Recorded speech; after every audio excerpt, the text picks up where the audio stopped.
My name is Cindy Kleinhens. I'm the mother of Brie, or Briella Kleinhens. We actually found out about Brie's diagnosis when I was pregnant with the twins, so Brie and Cadell are twins.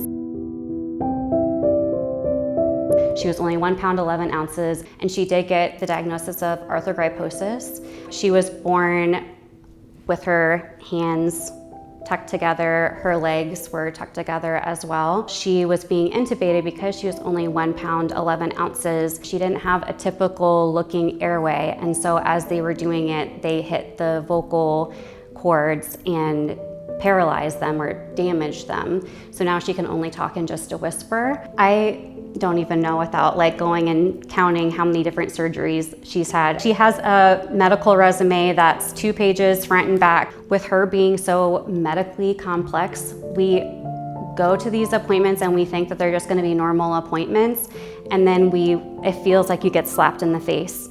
When we got the diagnosis at 4 years old that she had paralyzed vocal cords and her voice would never come back, that was just a routine doctor visit.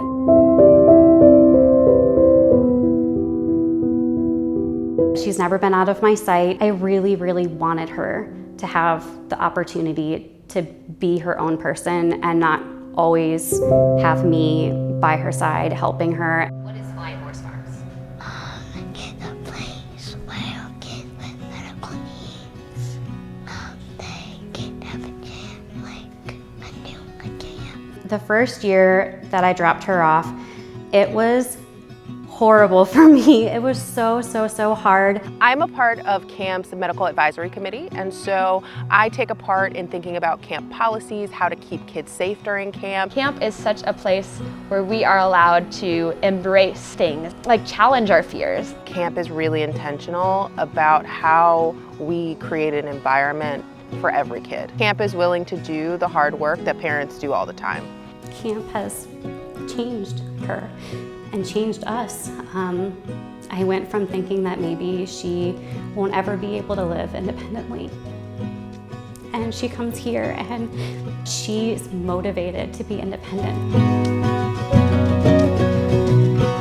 There's a kid that wasn't sure about coming to camp. Maybe they were nervous. What would you tell them? I would tell them that it's okay and you'll probably meet a lot of people like you, and you might meet some really good friends that might even last like a lifetime. They came to Arts and Crafts and wanted to interview me. One of the questions happened to be, what's your favorite food at camp? And that opened up a conversation to be like, well, I can't eat, I'm tube fed. Would you like to see what my feeding tube looks like? And so the kiddos were like, yeah. So I pull up my shirt and I show them, this is my feeding tube.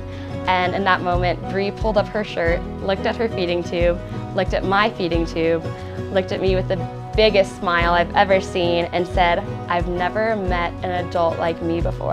I see these amazing women that have just as much medical needs as she does. And they are so wonderful.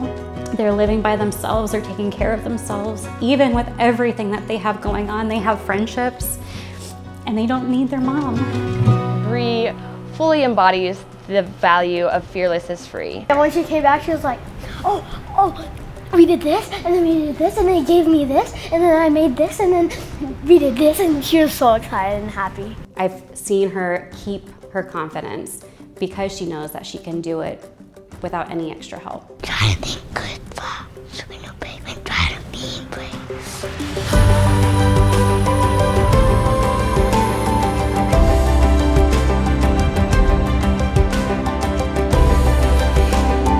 Brie is going to encourage me, as somebody in my life, to not be ruled by fear and anxiety.